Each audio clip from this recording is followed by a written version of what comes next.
दोस्तों, इस वीडियो में हम एक सीक्रेट स्ट्रेटजी लेकर आए हैं जो आज भी बहुत कम ट्रेडर्स जानते हैं और उससे भी कम लोग सही तरीके से यूज कर पाते हैं। हम बात कर रहे हैं गैप अप और गैप डाउन ट्रेडिंग की। ये स्ट्रेटजी सिंपल दिखती है, लेकिन इसकी असली ताकत समझने के लिए आपको चार्ट्स की साइकोलॉजी, ट्रेडर्स की साइकोलॉजी और मार्केट के बिहेवियर, तीनों चीजें समझनी होंगी। तो आइए स्टेप बाय स्टेप इस पूरे कॉन्सेप्ट को डिटेल में डिकोड करते हैं। गैप अप क्या है? मान लीजिए आज तारीख है 10 नवंबर और मार्केट क्लोज हुआ एक लेवल पर। अगले दिन यानी 11 नवंबर को मार्केट पिछले क्लोज से ऊपर ओपन होता है। इस अंतर को ही कहते हैं gap up opening. Gap down क्या है? ठीक इसके उलट, अगर मार्केट पिछले दिन यहाँ क्लोज हुआ था और अगले दिन नीचे गैप देकर ओपन होता है तो उसे कहते हैं गैप डाउन ओपनिंग। दोस्तों, आपने कभी सोचा है कि आखिर क्यों कभी कभी मार्केट अचानक से गैप अप या गैप डाउन खुलता है? असल में ऐसा सिनेरियो ज्यादातर तब देखने को मिलता है जब मार्केट आवर्स खत्म होने के बाद कोई बड़ी न्यूज आ जाती है या फिर कोई ऐसी घटना हो जाती है जिसका सीधा असर मार्केट की साइकोलॉजी और सेंटिमेंट्स पर पड़ता है। अब आप खुद देख लो, हाल ही में ही एक न्यूज आई थी टैरिफ्स को लेकर और उसके चलते मार्केट में एक बड़ा गैप डाउन ओपनिंग देखने को मिला था। लेकिन दोस्तों, यहाँ पर सबसे इंटरेस्टिंग चीज ये होती है कि अक्सर जब भी मार्केट में ऐसा अचानक गैप अप या गैप डाउन होता है तो मार्केट कोशिश करता है उस गैप को फिल करने की।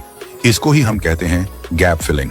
चलो इसे एक एग्जांपल से समझते हैं। मान लो मार्केट में एक दिन सुबह गैप अप ओपनिंग हुई। ओपनिंग के बाद मार्केट कुछ समय तक ऊपर गया, यानी बायर्स ने पुश किया, लेकिन वो मोमेंटम ज्यादा देर तक कंटिन्यू नहीं कर पाया। नतीजा ये हुआ कि मार्केट धीरे धीरे नीचे आया और उस लेवल तक आ गया जहां से गैप अप हुआ था। अब इंटरेस्टिंग बात यह है कि ठीक उसी लेवल के आसपास एक सपोर्ट जोन भी बना हुआ था और वहीं जाकर मार्केट ने रुकने की कोशिश की। यही प्रोसेस कहलाता है गैप फिल, जब मार्केट अपने बने हुए गैप को वापस कवर कर लेता है। तो दोस्तों, सिंपल शब्दों में कहें तो गैप अप या गैप डाउन न्यूज, इवेंट्स और सेंटिमेंट्स की वजह से होते हैं, लेकिन टेक्निकल स्ट्रक्चर के हिसाब से मार्केट अक्सर उस गैप को भरने की कोशिश करता है और स्मार्ट ट्रेडर्स इस पैटर्न को समझकर अपनी स्ट्रेटजी बनाते हैं। अब दोस्तों, जिस तरह से गैप अप होता है ठीक उसी तरह गैप डाउन भी होता है। मान लीजिए मार्केट एक दिन गैप डाउन ओपनिंग देता है। ओपनिंग के बाद मार्केट थोड़ी देर तक नीचे जाने के बजाय कंसोलिडेट करता है, यानी लिमिटेड रेंज में घूमता रहता है। और उसके बाद जब बायर्स का कॉन्फिडेंस बढ़ता है तो मार्केट ऊपर की तरफ निकलता है और उस गैप को फिल करने की कोशिश करता है, यानी जहां से गैप डाउन हुआ था वहीं तक मार्केट वापस आ जाता है। इसे हम साफ तौर पर गैप फिल कहते हैं। अब आपके मन में यह सवाल जरूर आता होगा कि क्या हर बार ऐसा ही होता है? यानी क्या हर बार गैप अप या गैप डाउन बनने के बाद मार्केट उसी तरह गैप फिल करता है? इसका जवाब है नहीं, हर बार ऐसा नहीं होता। गैप फिल का सिनेरियो ज्यादातर तब बनता है जब गैप किसी असली फंडामेंटल कारण की वजह से नहीं, बल्कि डर, लालच या फिर मार्केट की इमोशंस की वजह से बना होता है। ऐसे केसेस में मार्केट अपनी नॉर्मल ट्रेंड लाइन पर लौटने की कोशिश करता है और गैप फिल हो जाता है। लेकिन अगर गैप स्ट्रॉन्ग फंडामेंटल्स की वजह से बना है तो फिर स्टोरी अलग होती है। जैसे देखो, ये टाटा स्टील का 1 डे चार्ट है। इसमें साफ दिखाई देता है कि एक दिन गैप अप ओपनिंग हुई। अब नॉर्मल केसेस में तो गैप फिल हो सकता था, लेकिन यहां ओपनिंग के बाद भी मार्केट का मोमेंटम कंटिन्यू रहा। इसका मतलब क्या हुआ? इस पर्टिकुलर टाइम पर टाटा स्टील के फंडामेंटल्स मजबूत थे। कंपनी के प्रॉफिट्स, रेवेन्यू और ओवरऑल परफॉर्मेंस पॉजिटिव ट्रेंड में थे। इसी वजह से मार्केट में बाइंग इंटरेस्ट बढ़ा और मोमेंटम ऊपर ही ऊपर जाता रहा। यानी सिंपल शब्दों में समझो तो अगर गैप सिर्फ सेंटिमेंट से बना है तो उसके फिल होने की संभावना ज्यादा रहती है, लेकिन अगर गैप स्ट्रॉन्ग फंडामेंटल रीजंस पर बना है तो मार्केट अक्सर उसी डायरेक्शन में आगे बढ़ता है और मोमेंटम और भी बढ़ सकता है। अब मान लीजिए अगर आप किसी चार्ट में गैप अप देखते हो और वो सिर्फ किसी न्यूज की वजह से बना है, तो ज्यादातर केसेस में ये गैप अप प्राइस ये बताता है कि स्टॉक जरूरत से ज्यादा चढ़ चुका है। सिंपल वर्ड्स में कहें तो स्टॉक ओवरवैल्यूड या ओवरबॉट हो गया है। और जब भी ऐसा होता है तो समझ लो प्राइस को नीचे आना ही है, यानी गैप अप होने के बाद स्टॉक वापस अपने पुराने लेवल पर आ जाएगा। यहाँ एक अहम बात याद रखो, गैप जितना बड़ा होगा स्टॉक की मूवमेंट भी उसी प्रोपोर्शन में दिखेगी। मतलब अगर बड़ा गैप बना है तो ज्यादा चांसेस हैं कि स्टॉक उतना ही ज्यादा ओवरबॉट या ओवरवैल्यूड होगा। अब दूसरी तरफ आते हैं गैप डाउन पर। हर बार गैप डाउन असली वजह से नहीं बनता, कभी कभी फेक न्यूज या किसी रूमर की वजह से भी गैप डाउन हो जाता है। ऐसे केसेस में स्टॉक थोड़ा नीचे तो खुलेगा, लेकिन बहुत नीचे सस्टेन नहीं करेगा। मार्केट जल्दी ही वापस उसी लेवल पर लौट आता है और यहाँ भी वही प्रिंसिपल काम करता है। जितना बड़ा गैप डाउन होगा उतना ही तेज और बड़ा ट्रेंड रिवर्सल देखने को मिलेगा। अब सवाल आता है कि इस तरह के चार्ट्स को देखकर ट्रेड कैसे लिया जाए, और सबसे इंपॉर्टेंट, आप कैसे पहचानोगे कि ये गैप असली है या सिर्फ फेक न्यूज पर बना है? दोस्तों, यही समझने के लिए हम यहाँ 3 अलग अलग स्ट्रेटेजीज पर चर्चा करेंगे। इन स्ट्रेटेजीज से आप आसानी से गैप की असली वजह को पहचान पाओगे और सही एंट्री एग्जिट डिसीजंस ले पाओगे। चलिए दोस्तों, अब इसको चार्ट पर समझते हैं। सबसे पहले गैप अप का एग्जांपल देखो। यहाँ पर सपोर्ट और रेजिस्टेंस जोन बना हुआ है। यहाँ प्राइस सपोर्ट लाइन से ऊपर गैप अप ओपनिंग देता है और उसके बाद सीधा रेजिस्टेंस जोन में एंटर करता है। अब इसी जगह पर आप शॉर्ट ट्रेड के लिए सोच सकते हो, लेकिन ध्यान देने वाली बात यह है कि आपको हमेशा ये चेक करना चाहिए कि गैप कितना बड़ा है, क्योंकि सिंपल रूल ये है, जितना बड़ा गैप होगा उतना ही बड़ा रिवर्सल होने की संभावना रहती है। अब इस सेटअप में जब प्राइस रेजिस्टेंस जोन के पास पहुंचता है तो यहाँ पर सेलर्स पहले से बैठे होते हैं जो इस जोन में शॉर्ट ट्रेड लेने की कोशिश करेंगे। और एक चीज हमेशा याद रखना, शॉर्ट ट्रेड में एंटर करने से पहले इंट्राडे ट्रेंड रिवर्सल का सिग्नल कंफर्म करना जरूरी है। इसे हम आगे उदाहरण के साथ समझेंगे, तो वीडियो को स्किप मत करना। अब आते हैं गैप डाउन पर। देखो, यहाँ प्राइस सपोर्ट जोन से रिवर्सल करता है, एक की पॉइंट को टच करता है, थोड़ा टाइम कंसोलिडेट करता है और फिर गैप डाउन ओपनिंग देता है।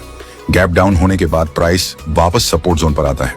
अब इस जगह पर आपको साफ दिखाई देगा कि प्राइस ओवरसोल्ड कंडीशन में है, लेकिन ट्रेड लेने से पहले कंफर्म करना जरूरी है कि कहीं ये मार्केट ट्रैप तो नहीं कर रहा, क्योंकि कई बार होता क्या है, सपोर्ट जोन के नीचे बहुत सारे लोगों ने स्टॉप लॉस लगाए होते हैं। मार्केट उन स्टॉप लॉस को हिट करता है और फिर अचानक ऊपर की तरफ रिवर्सल पकड़ लेता है।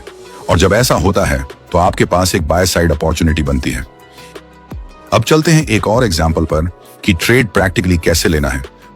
चार्ट पर एक गैप डाउन सेटअप बन रहा और वहीं पास में सपोर्ट जोन भी है। इस जोन से साफ दिख रहा है कि यहाँ एक बाय अपॉर्चुनिटी बन सकती है, लेकिन याद रखो, सिर्फ डेली चार्ट देखकर ट्रेड मत करना। हमेशा डेली से छोटे टाइम फ्रेम पर भी चेक करना जरूरी है। जैसे यहाँ डेली टाइम फ्रेम पर सेटअप दिख रहा है, लेकिन जब आप इसे 15 मिनट टाइम फ्रेम पर देखोगे तो और क्लियर हो जाएगा कि गैप डाउन वाली जगह पर ट्रेड सेटअप रेडी है। तो अब क्या करना है, आपको उसी जगह से एंट्री लेनी चाहिए। आपका टारगेट चार्ट पर क्लियरली डिफाइंड होना चाहिए और वहीं से आप अपनी ट्रेड स्ट्रेटेजी बना सकते हो। अब हम एक और स्ट्रेटेजी को इस्तेमाल करके देखते हैं। यहाँ पर आप साफ देख सकते हैं कि एक सपोर्ट जोन बना हुआ है और ऊपर की तरफ एक रेजिस्टेंस लेवल है। मार्केट जब जब इन लेवल्स पर पहुंचता है तो वहां से रिवर्सल होता है।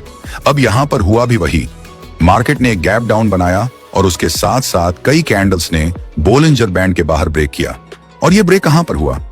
ठीक उसी जगह पर जहां पर एक स्ट्रॉन्ग सपोर्ट जोन मौजूद था। इसका मतलब साफ है कि यहां से प्राइस के रिवर्स होने की बहुत ज्यादा संभावना है। और आगे जाकर हुआ भी वही, मार्केट ने रेजिस्टेंस लेवल को भी तोड़ दिया और ऊपर की तरफ बड़ा मूव दिया। अब इसका एक और एग्जांपल देखते हैं। ये टाटा स्टील का चार्ट है। यहाँ पर एक सपोर्ट एरिया बना हुआ है और मार्केट पहले से अप ट्रेंड में था। वहां पर मार्केट ने थोड़ी देर कंसोलिडेट किया और फिर एक गैप डाउन कैंडल बनाई। ये कैंडल बोलिंजर बैंड के बाहर क्लोज हुई। इसके बाद मार्केट ने वापस से अप ट्रेंड पकड़ लिया और अच्छा मूव दिया। यहाँ पर आपकी एंट्री गैप डाउन कैंडल के बाद होगी और आपका एग्जिट रेजिस्टेंस जोन पर रहेगा।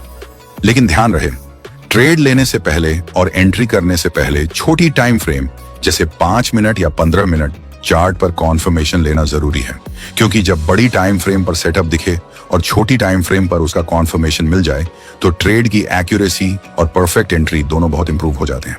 अब शॉर्ट सेल के लिए देखते हैं। ये टाटा मोटर्स का चार्ट है। यहाँ पर एक रेजिस्टेंस जोन है। मार्केट अप ट्रेंड में था और वहीं पर एक बड़ी गैप अप कैंडल बनी। आप देख सकते हो कि उसी समय 2 से 3 कैंडल्स ने लगातार बोलिंजर बैंड को क्रॉस किया और उसके बाहर क्लोज हुई। इसके बाद मार्केट ने थोड़ी देर कंसोलिडेट किया और वहीं से शॉर्ट एंट्री का मौका बना। लेकिन जैसा पहले कहा, ट्रेड लेने से पहले छोटी टाइम फ्रेम पर कॉन्फर्मेशन लेना बहुत जरूरी है। परफेक्ट एंट्री वहीं से मिलेगी। और फिर देखिए, मार्केट ने डाउन साइड मूवमेंट दी और आपका टारगेट सपोर्ट जोन पर अचीव हो गया। इस स्ट्रेटेजी की सबसे बड़ी ताकत यह है कि इसमें आपको एक साथ 3 कॉन्फर्मेशंस मिलते हैं। 1, support resistance zone. 2, gap up gap down candle. 3, Bollinger band के बाहर क्लोजिंग। जब ये तीनों सिग्नल्स एक साथ मिलते हैं तो सेटअप बहुत मजबूत हो जाता है। और अगर इसके साथ छोटी टाइम फ्रेम पर कॉन्फर्मेशन भी मिल जाए तो एक्यूरेसी और भी ज्यादा बढ़ जाती है। यानी इस स्ट्रेटेजी को अपनाकर आप हाई प्रोबेबिलिटी ट्रेड्स निकाल सकते हो। एंट्री एग्जिट डिसिप्लिन के साथ अगर रिस्क मैनेजमेंट को भी फॉलो करो तो लॉन्ग टर्म में ये मेथड काफी प्रॉफिटेबल साबित हो सकता है। हमने काफी सारे एग्जांपल्स देखे और अब तक आपको अच्छे से समझ आ गया होगा कि गैप अप और गैप डाउन कैंडल्स से कैसे ट्रेड लिया जा सकता है। लेकिन फिर भी चलो अब इसे और प्रैक्टिकली समझते हैं कि डेली टाइम फ्रेम और छोटी टाइम फ्रेम जैसे 15 मिनट चार्ट को साथ में यूज करके ट्रेड कैसे करना है। देखो, यहाँ पर आपका सपोर्ट जोन बना हुआ है और ऊपर की तरफ रेजिस्टेंस है। इस रेंज के बीच मार्केट काफी दिनों से कंसोलिडेट कर रहा था। फिर अचानक एक गैप अप कैंडल बनती है और वो कैंडल एक इनडिसीजन कैंडल होती है। सबसे बड़ी बात, वो कैंडल बोलिंजर बैंड को क्रॉस करके बनी है। यही से आपका शॉर्ट सेटअप तैयार हो जाता है। अब इस सेटअप को और एक्यूरेट बनाने के लिए हमें इसे मल्टी टाइम फ्रेम अप्रोच से देखना होगा। डेली टाइम फ्रेम पर हमें साफ दिख रहा है कि गैप अप कैंडल बनी है और वो बोलिंजर बैंड के बाहर है, यानी यहां से रिवर्सल पॉसिबल है। अब हम उसी पॉइंट को 15 मिनट चार्ट में चेक करते हैं। यहां पर वही जोन एग्जैक्ट एंट्री पॉइंट बनाता है, यानी आपकी एंट्री शॉर्ट साइड में होगी और आपका एग्जिट सपोर्ट लेवल पर रहेगा। दोस्तों, अगर आप डेली चार्ट और छोटी टाइम फ्रेम को एक साथ यूज करते हो तो आपको न सिर्फ एक क्लियर सेटअप मिलता है, बल्कि आपकी एंट्री भी बहुत सटीक होती है। यही मल्टी टाइम फ्रेम एनालिसिस आपको बाकी ट्रेडर्स से एज देता है। दोस्तों, अगर आपको इस स्ट्रेटजी से कुछ नया सीखने को मिला हो तो हमें नीचे कमेंट्स में जरूर बताइए कि हम आगे किस तरह के वीडियो टॉपिक्स कवर करें। अब हम एक और स्ट्रेटजी देखते हैं। यहाँ पर देखो, ये एक्सिस बैंक का 1 डे टाइम फ्रेम है। आपको साफ दिखाई दे रहा है कि मार्केट अप ट्रेंड में है। अब जरा गौर करो, यहाँ पर एक की लेवल बना हुआ है और मार्केट इस लेवल से कई बार रिवर्स करता रहा है। इसके बाद अचानक एक गैप अप कैंडल बनती है, लेकिन गैप अप कैंडल बनने के बाद प्राइस नीचे आता है और उस पूरे गैप को फिल करता है। यही वो जगह है जहां पर एक बेहतरीन लॉन्ग ट्रेड सेटअप तैयार होता है। जब भी कोई गैप फिल होता है तो इसका अर्थ है कि प्राइस अपने सही या फेयर लेवल पर वापस आ गया है, यानी अब बायर्स को यहां से एंट्री लेने का भरोसा होता है। बायर्स यहां से खरीदारी शुरू करते हैं। शॉर्ट ट्रेडर्स भी इस लेवल पर एग्जिट कर जाते हैं क्योंकि उन्हें भी पता है कि गैप फिल हो चुका है और अब डाउनसाइड लिमिटेड है। साथ ही ब्रेकआउट ट्रेडर्स भी इस सपोर्ट जोन पर लॉन्ग पोजीशन लेते हैं क्योंकि यहां से फ्रेश अपसाइड मूव आने की संभावना रहती है। इस सेटअप में हमें कई फैक्टर्स एक साथ देखने को मिलते हैं। 1, मार्केट पहले से अप ट्रेंड में है। 2, गैप अप बनने के बाद प्राइस ने गैप फिल किया। 3, गैप फिल जोन एक सपोर्ट जोन भी है, यानी ये सारे सिग्नल्स मिलकर एक strong long trade setup confirm करते हैं। एंट्री, गैप फिल जोन और सपोर्ट लेवल के पास लॉन्ग पोजीशन लेना। स्टॉप लॉस, सपोर्ट जोन से थोड़ा नीचे रखना।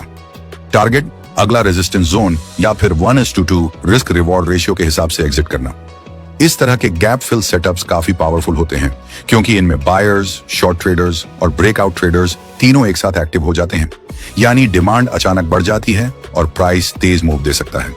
तो दोस्तों, उम्मीद करता हूं कि आपको यह वीडियो देखकर कुछ नया सीखने को जरूर मिला होगा। अगर आपको यह स्ट्रेटेजी और एक्सप्लेनेशन पसंद आई हो